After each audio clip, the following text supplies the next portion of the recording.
Hi again, everybody. I'm Craig DeGeorge, along with Bruno Sammartino. Welcome once again to the Fury Hour here on Sports Channel America. This week from Fort Lauderdale, Florida, the gateway to Miami. We've got a great card for you once again, including perhaps the best tag team here in the Universal Wrestling Federation, Bruno, the Blackhearts, in action this week. People can like him or hate him, but there's no question about it. These two exceptionally talented wrestlers. As a team, they're among the best in the world of professional wrestling. We'll get a good look at them. We'll hear from Captain Lou Albano in the Captain's Corner. We'll also take a look at our main event matchup, the Ace Cowboy Bob Orton against Mr. Wonderful Paul Orndorff. This will be a great match because we know that these two individuals, they wrestled each other before, they hate each other. When they go in there, I'm not sure you're going to see a scientific match, but you're going to see a brawl. All right, get ready. Here we go. All right, wrestling fans, here we are in the back dressing rooms in the dungeons of professional wrestling. You're probably looking back at the wall. B. Brian Blair said to me, Captain, he said, what's going on back here? I don't see the pretty lights and all the colors and all that. I said, Brian, this is where it's at. This is the people, baby. This is for the homeless, the down and out, and the depressed people of America. I said, Bob Orton, this is where it is. The back dressing room, the dungeons of wrestling, and here he is, baby. We've the Captain standing at my side, the Fire Cat. Come on out, Fireman. Go ahead, baby. Take it away.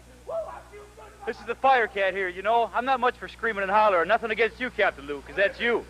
But here in the UWF, there's a lot of big men, and size commands respect.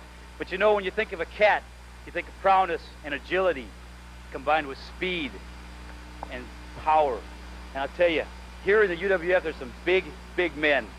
You remember David and Goliath? Well, Goliath fell, and it didn't take him much. Just one stone and boom, right in the head, and that was it. But I tell you, in the UWF, there's some tough, tough people. The Blackhearts, I went up against them, and they messed with us. I got a mystery partner. I've got a friend of mine that I've trained with in Japan, over in the Orient, all over, and he is dynamite. This guy has moves that I don't even know about, and I know a lot of moves. Believe me, when he's here, the Blackhearts are going to be going down. Well, you see, ladies and gentlemen, in the field of professional wrestling, here you have a star, a superstar, that is basically an average-sized professional wrestler. A man standing 5'11", weighing some 220 pounds. But, baby, this man can move and groove and got it all together. He's so quick, so fine, so good, so proud that this man has got the intestinal fortitude, the ability, the agility, the wrestling knowledge to be a champion. I'm Captain Lou, and I stake my reputation, baby. I'm telling it to you. Fireman! Woo! The big cat. Take it, baby.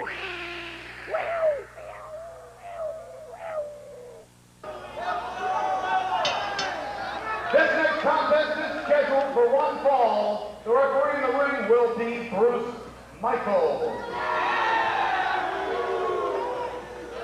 Approaching the ring at this time, a 350-pound behemoth from the state penitentiary, accompanied by his manager, Gorgeous John. This is Death Row 3260. His opponent weighs 221 pounds and hails from Tampa, Florida. This is the Fire Cat. With throughout his reign in the Fire Cat. Boy, oh boy, does he have his hands full. His opponent goes 360 pounds. He is Death Row 3260. That's the name, right? Death Row 3260. Oh, boy. And to your right, a guy, Bruno, we've been very impressed with, the Fire Cat out of Tampa, Florida. But look at his opponent, Death Row 3260, and he goes just about that, 350 pounds. Wow. Big man, 350 pounds. But I'll tell you what, Fire Cat, we've seen him before, and this guy, he really impresses the heck out of me. He certainly does some clever moves, got lightning-like speed. He can fly like no one that I've ever seen before. But it'll be interesting to see, because of the difference in size is so tremendous. Eventually, will that size difference, you know, do him in? We'll just have to wait to see. Just to give you a little background on Death Row 3260, here's a guy, he said he did some time in prison, a lot of time, and he said he didn't do anything. So now he's out to get even with society. And the Fire Cat is hoping that Death Row will not start that practice here in the ring this evening. Well, 3260, as he's called, may be huge, but I'll tell you what, Fire Cat I think so far at least, although we're only, what, a minute into this match, so far he's shown such speed that it looks like, you know, 3-2-6-0, if I can get used to that. Just no way he can catch up to him. Now, of course, locking horns like this, that's where he might, Firecat might put himself in jeopardy here. One thing for sure, you won't be able to forget the name of Death Row 3260. It is vividly on the back of that tan outfit he has on. Firecat, we've been impressed with in the past, Bruno, being able to put together a combination of moves, and I know you like that, to see the succession of moves. Yes. And this guy does it as well as anybody. He's certain. Now look at that. Example right there. I thought he does some very, very clever moves. Yeah, but you know, some of these moves that Firecat will do, in some cases, will not be so effective against the man because of his huge weight of 350 pounds. So ordinarily, some of these clever moves against a lighter opponent might really show you how effective it can be. They may not be quite as effective just because of the enormous, enormous size of 3-2-6-0. Whoa, 3-2-6-0. Death Row, huh, you say? Death Row 3-2-6-0. Has he ever gone through the He thing? says he has gotten off several times, but nearly did have to spend time on death row. But his big thing is he is just angry with society, and he's going to try and fight back in and out of the ring. Now, you just wonder if a guy like Firecat, who's giving up 140 pounds or so, can hang in there with the strength of a guy like 3-2-6-0. Well, frankly, I'm surprised that Firecat would take 3-2-6-0 on that hand-to-hand lock-in for a strength thing, because one thing for sure, he's got the speed, he's got the moves, he's got everything, but I don't believe he has the strength, to try to overpower 3-2-6-0. Yeah, it wouldn't be wise for him to try and win the battle of strength. That's a good point. Plenty more to come this hour. We've got Muhammad the Butcher. Now, Bruno's been looking forward to that one. And also Mr. Wonderful Paul Orndorff against the Ace Cowboy Bob Orton. Captain Lou coming up. Exciting hour once again. Craig DeGeorge with Bruno Sammartino. We're coming to you from the War Memorial Auditorium in Fort Lauderdale, Florida. And let me tell you, Bruno, they are just buzzing down here in South Florida over the new baseball team that's coming to town, the Florida Marlins. In 1993, and many of these same fans out here watching some wrestling and looking forward to the baseball down the road. You're a big baseball fan too, aren't you? Indeed I am, and of course I'm from Pittsburgh, so it's the Pittsburgh beautiful drop to hold. Did you see that Firecat really looked like a cat in there with that such great, and I took the leverage completely away from 3-2-6-0, and that's how I was able to take him down so easily, because he simply took all the leverage out of him, took him off balance, and down he went. Pirates, by the way, are looking pretty good, too. They're looking great, and of course, I understand that Barger is here, and yes, of course, Barger's the president. The president of the Pirates. He'll be taking him in the same position of the Marlins. I'd like to know what Miami has done to steal him away from Pittsburgh. I don't know. We're not too happy about that in Pittsburgh. I wonder what team Death Row 3-2-6-0 likes. Probably the Oakland A's, I guess. Oh! He missed once, but he got him the second time, though, Bruno. Oh, boy. And with that weight, now that's where 350 pounds comes in under. How do you like that? A standing drop kick. He jumped up high and drop kicked Firecat. What agility for a man this size. It looks like a suplex coming up here. Let's see. He's got the belly-to-back suplex possible. No, I don't think. Well, let's see what he's going to do here. Hey, Firecat flipped him over. He got him! The cat's net!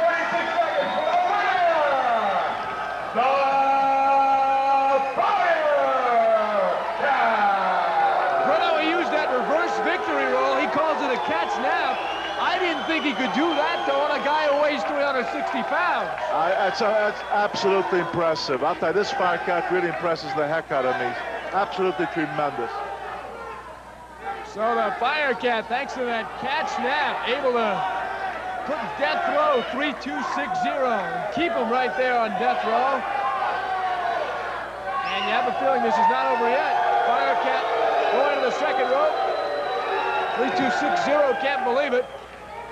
He feels like he just went through some kind of electric chair or something. He seems very upset, don't he? I look at him. I mean, he's very angry, frustrated. Hey, but the cold facts are he got beat. Well, he faced the firing squad, and this time he was not able to elude the bullets. So the Firecat victorious here on the UWF on Sports Channel America. The one, the only, Captain Lou Albano!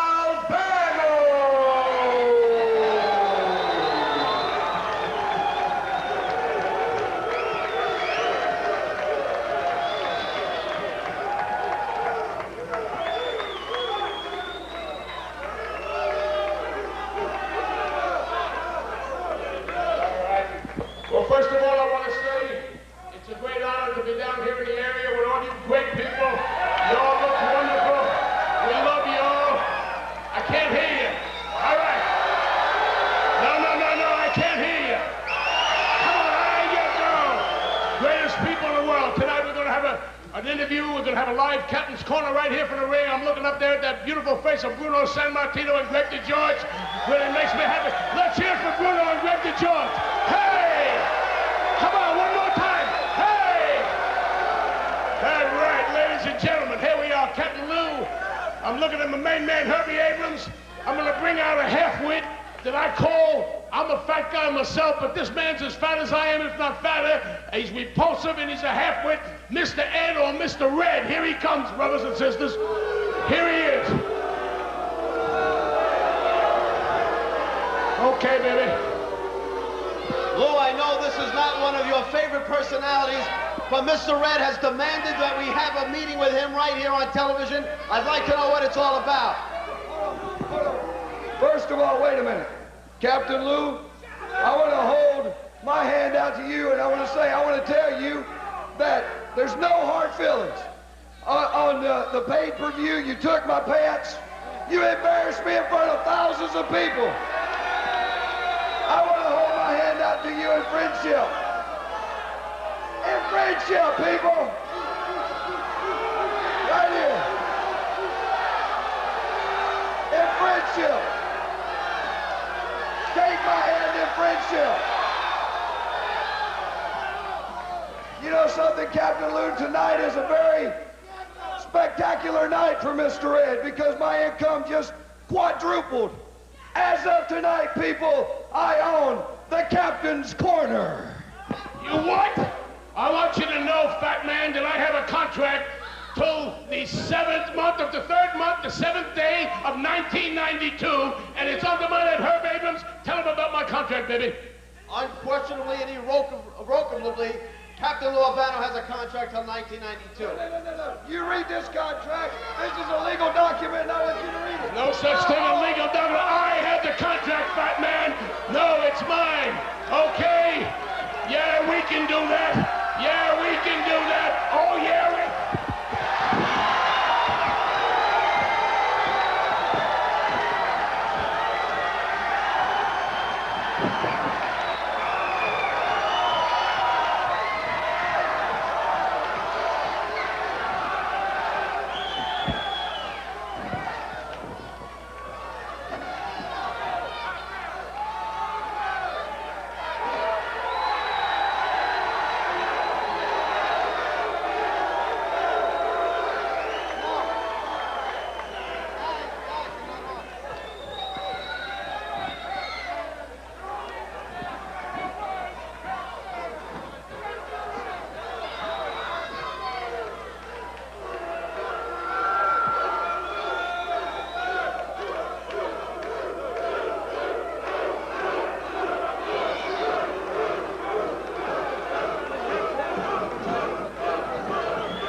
Well, I'll tell you what, the captain still today, he will not take any nonsense. And when this, as the captain calls him a fat man, when he got a little pushy and arrogant with the captain really slugged him. Wow. Mr. Red is just getting up now. Captain Lou hit him with a couple of rights we haven't seen in a long time. Mr. Red. The Universal Wrestling Federation returns to the metropolitan area with a Rumble in New Jersey. Live action, August 24th, Saturday night. For information, call 213-274-SLAM, 7:30 p.m. See all the Fury Hour stars like Steve Dr. Death Williams, Bruno Sammartino, Terry Bam Bam Gordy, Bob Orton, B. Brian Blair, Steve Wild Thing Ray, The Junkyard Dog, Captain Lou Albano, Dangerous Dan Spivey, and a special appearance by superstar Billy Graham at Dickinson High School, Palisades Avenue and Newark Avenue, New Jersey City, near the Journal Square. Be there.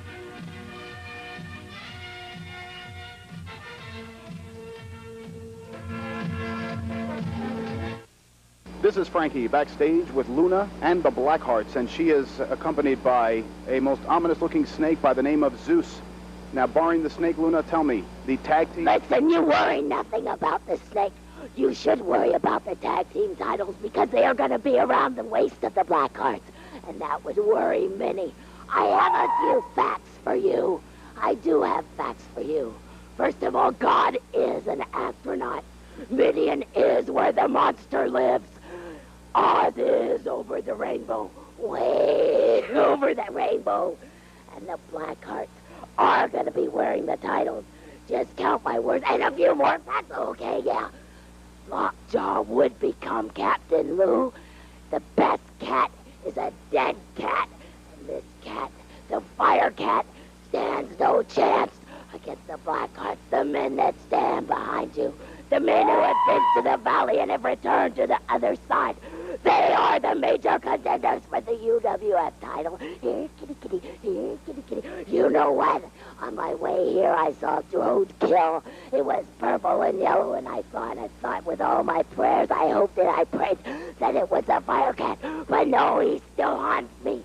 And I, with the Blackhearts, are without a doubt the vandal on the minds of the contenders that stand before us for the UWF titles. Luna Vachon, certainly never at a loss for words, but Luna, tell me exactly, what do you mean? Is the title yours? It is ours for all intended purposes. It is ours. There is no mystery to that. There are two ways to slide easily through life. One way is to believe everything, the other to doubt it. Luna Vachon and the Blackhearts. Ladies and gentlemen, this next tag team match is scheduled for one fall. Approaching the ring at this time from Atlantic City, weighing 238 pounds, Joe DeFuria. And a 250-pounder from Hollywood of Florida, Dave Johnson. All right, get ready for a tag team matchup here on Sports Channel America after a wild Captain's Corner. Their opponents come in with a combined weight of 470 pounds and hail from the other side. Accompanied by their manager, Luna Vachon, these are the Blackhearts. And here they come, the Blackhearts, Apocalypse and Destruction, and the manager, Luna Vachon. And I don't know where that snake Zeus is, but he usually is around somewhere. Be careful. Wow! Oh, that's not a snake. That was Herb Abrams walking by.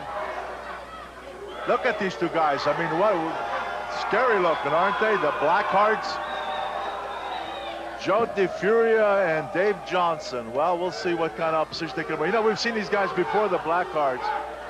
And they're pretty darn good. They're pretty tough. They work well as a team. I think they may be the favorite in the upcoming quest for the UWF Tag Team Championship.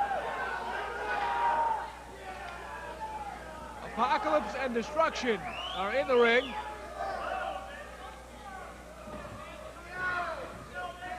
Remind you visually of Phantom of the Opera with that mask. You ever seen that fine opera, Phantom of the Opera? Yes, indeed I have. Have you seen it? Absolutely.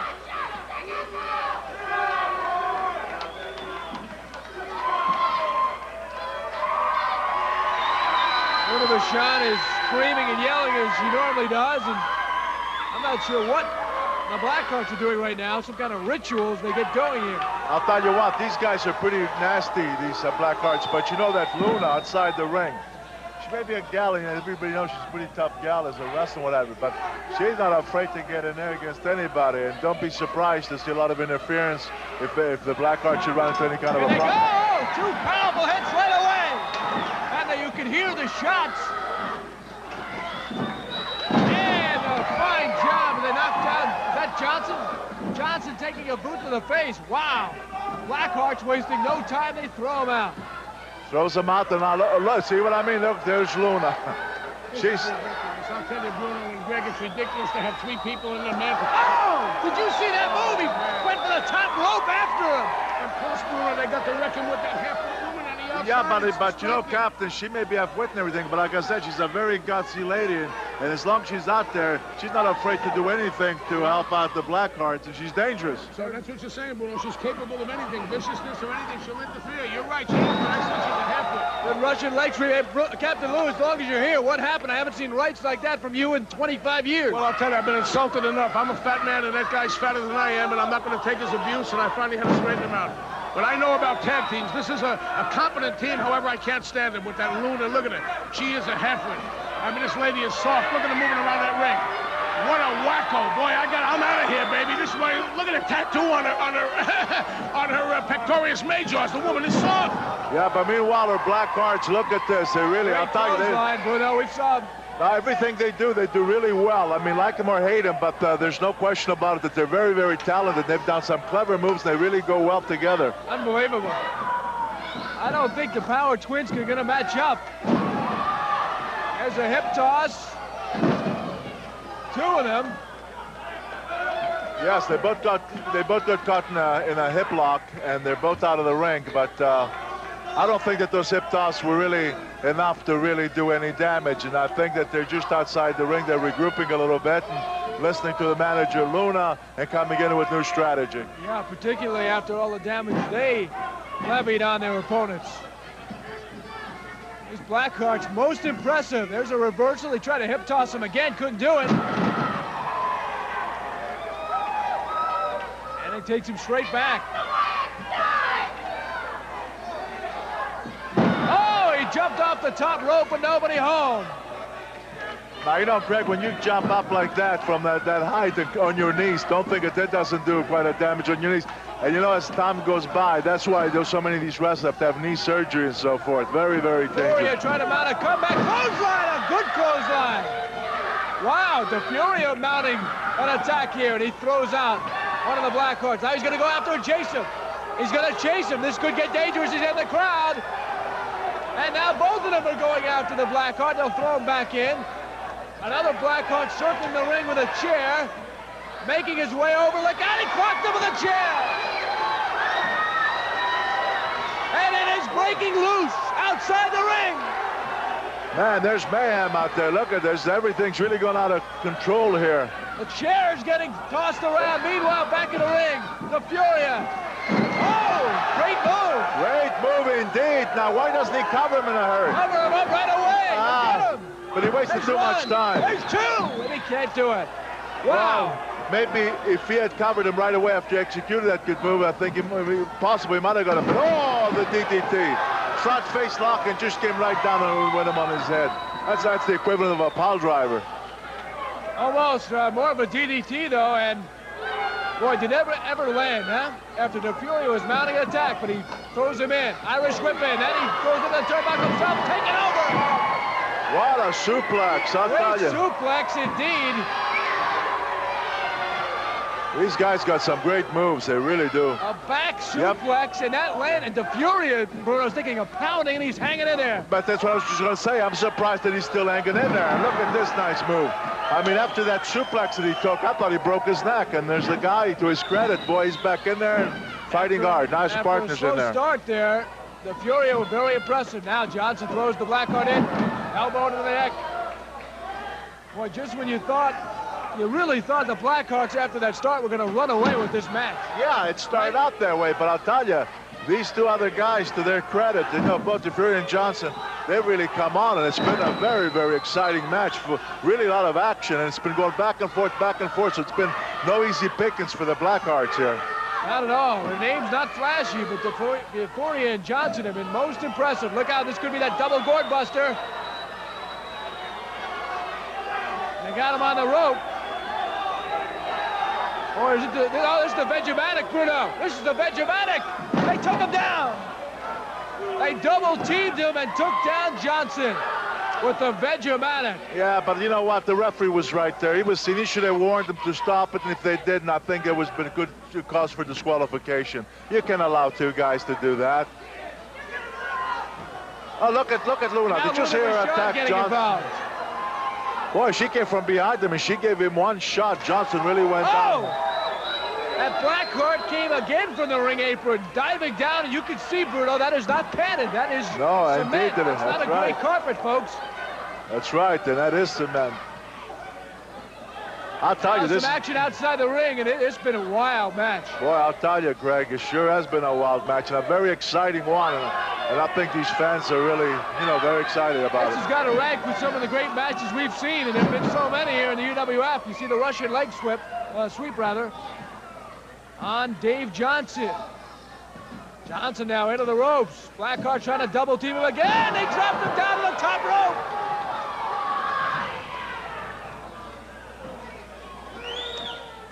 Boy, what great action. Johnson is really taking a beating in there. What's Now what's going to happen? This could be your Vegematic leg drop off to top rope. Will it be? Yes, sir. And that's got to put him away. Well, Craig, he came up with that leg drop. One of the Blackhearts was holding Johnson, the other one from the top rope right across the neck. The Blackhearts!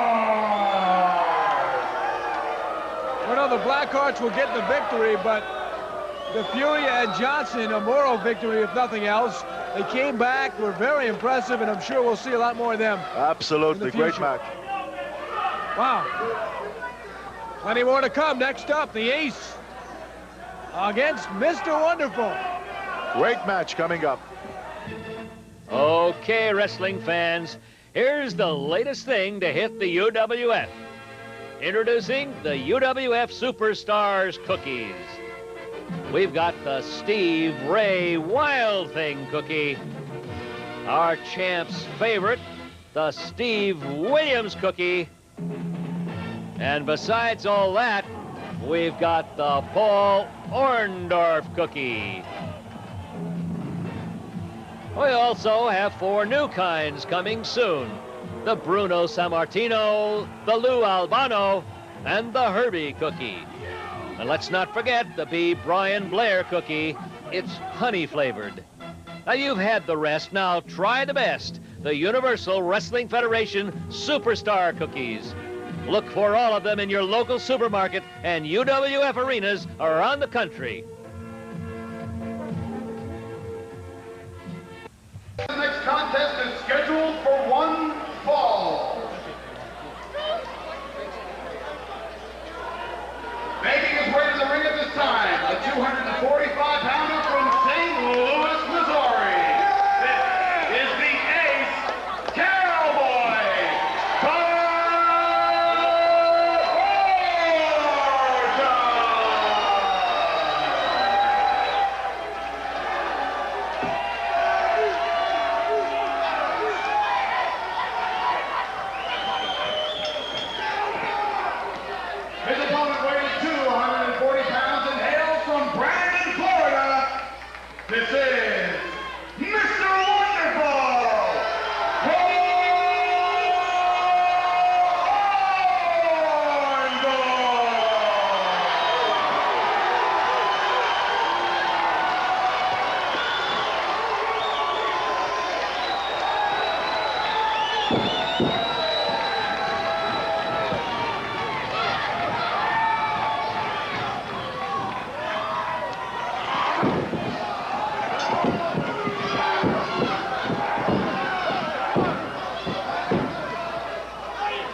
back over there again, hits him again, knocks him down to the cement. Yeah, but you see the referee's outside now. He should be inside the ring counting. And, you know, if they come in, fine. Otherwise, you double count out. But, you know, he shouldn't be out there trying to control the match outside. Letting the action continue, which is not what he should be doing. That action's supposed to be inside the ring. Now he's reprimanding Orton finally, but he is still not giving a count to Mr. Wonderful. Now he starts it. And we can't see Orndorff. Can't see, oh, there he is. I think I just saw him. Looks like he's on his feet. But there's the ace. There's Orton grabbing him by the wrist. Wow, strapping him on that top rope. In case you're just tuning in, Orton starting off this match going right after Orndorff before he had a chance to get his robe off. Orton went after him and then threw him out to the cement, hit him several times. Finally, Orndorff has made his way inside the ring. But again, Orton continues to just pile up the shots, and they've got to, you know, you just think about these shots he's been taking, Bruno, and they add up. They're not just individual. They really do. We know that Orndorff's got great recuperative powers. We know he can take a lot of punishment. We know he can come back. But I'll tell you, the way Orton's attacked him from the very, very beginning and delivered such enormous blows, it's going to be a tough job for Orndorff to come back. But again, you can never count him out. Paul continues to be in such outstanding shape, though. You just wonder how much this does affect him. Look at him here. Look at the veins in his neck, Bruno. He's taking right hands, and he's just getting more and more psyched about it. Ducked under that one, hits him with a right hand. Man, Orndorff's on fire after all the punishment that he took. Look at him, he's really got... Oh, goes over the top rope and into the steel post. And out of the midsection. Orndorff pumped up here, making a comeback. Most impressive. Foot to the midsection. Hey, you show no mercy at this time. I mean, the way Orton took on Orndorff, then he has the audacity to get on his knees and saying, hey, hold the time out. And Orndorff came right over with that kick in the midsection, staying on. Over the canvas there for the ace. Absolutely. How you doing? The canvas replied, I'm doing a little bit better than you are, big guy. Oh, he scraped the face there of Orndorff. That should... That's one way to slow him down.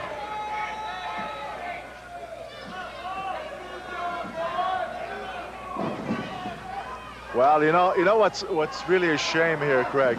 These two guys are both tremendously talented wrestlers, but there's so much hate between these two that when they go in the ring, they kind of throw wrestling out, and it just becomes a vicious brawl. And it's a shame in a way, because these two guys are both such capable wrestlers that if they went out there and gave a wrestling match, I think that you would see like two artists in that ring, because they are tremendous wrestlers, both of them. They will go with you scientific shot after scientific shot with the best of them. You're right about that. But there's so much hate between the two. They're so desperate to get in there and do harm, physical harm to the other one, that, like I say, wrestling is left in the back, and the vicious kicks and punches and running against the steel post, that's what takes place. It's been more like a brawl. Oh, that's what it is. Although the past 30 seconds or so, Orton has gone to the Orndorff's left arm. Orndorff defeated Colonel De Beers in the beach brawl, and that video cassette is now available. This wrist lock here, it's going to be interesting. This is going to be a little feat of strength here. Who's stronger? Can Orndorff keep that wrist lock, or is Orndorff going to get up and overpower? What a wrist lock's all about right there. Oh, it's Orton, though. It is Orton who responded. It's one way to get the upper hand, a nice handful of that hair, and yank him right down.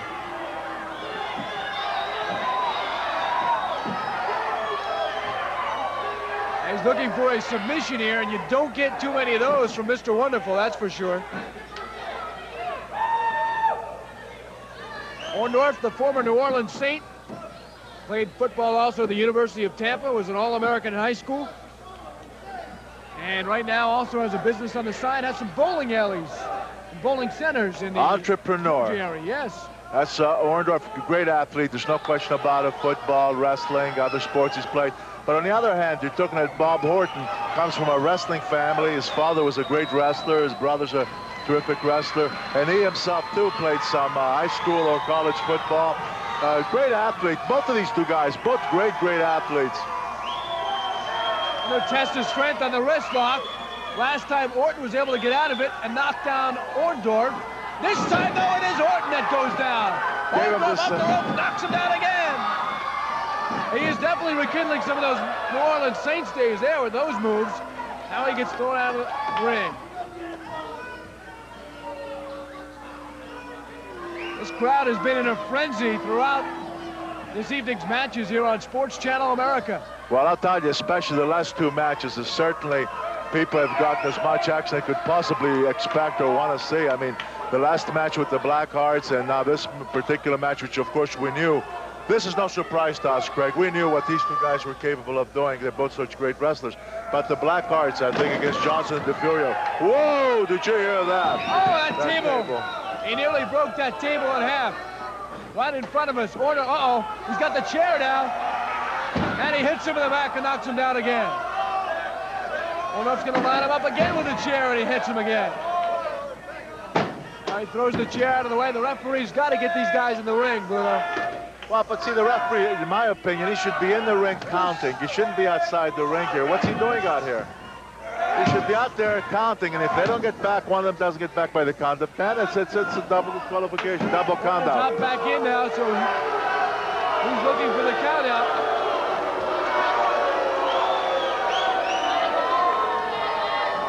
I'm not sure what the referee is saying to Orton, but Orndorff is lucky the count has not started yet. Well, he took some vicious blows, Paul Orndorff did with the chair. And, you know, well, I'll tell you, this match has been brutal.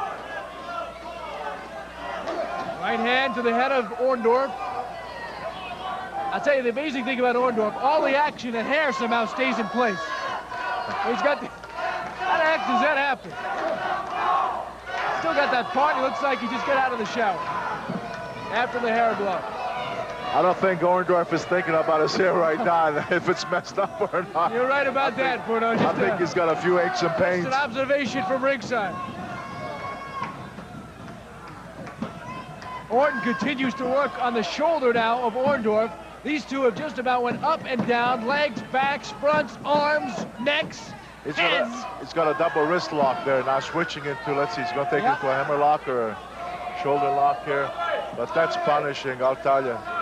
Now Orndorff could have the cheap way out. All he'd have to do is extend his arm and grab the rope, and the referee would have to rake it. And he may well do that, but no, Orndorff, he may just fight it out and try to get out of it, you know, on his own. Without the referee's aid, I guess. I was over at Paul's house a few weeks ago. I was happening to be flipping through his dictionary.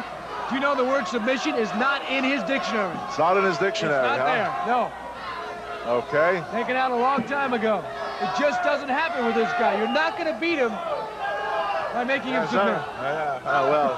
Well, I'll tell you what. I'd hate to see that shoulder break, snap, because the word submission not in his dictionary. That's just how the guy is. I think he'd rather have a shoulder broken than... I know what you mean. He's that kind of character. You're right, that's true, because he's not the quitter, and he's not going to quit. And right now, there's no question, a lot of pain. Right now, this hammer lock.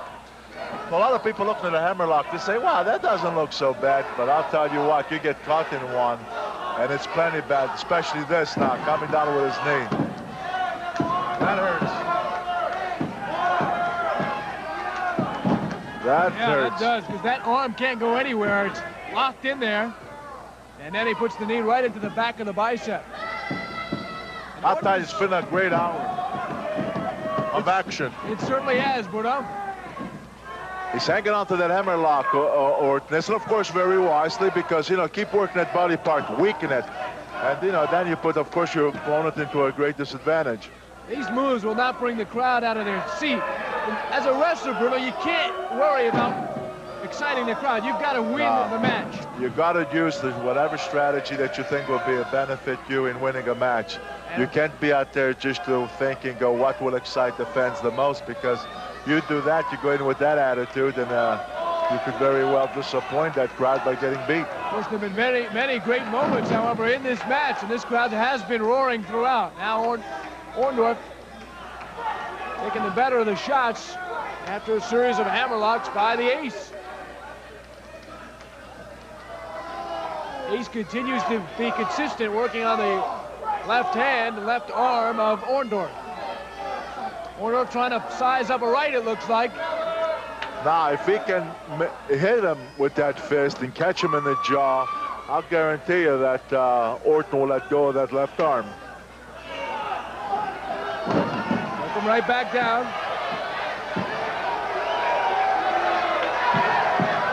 Another great hour coming up next week here on Sports Channel America. We'll see the Cuban Assassin in his debut, along with the Wild Thing Steve Ray and B. Brian Blair. Next week, same bat time here on Sports Channel America.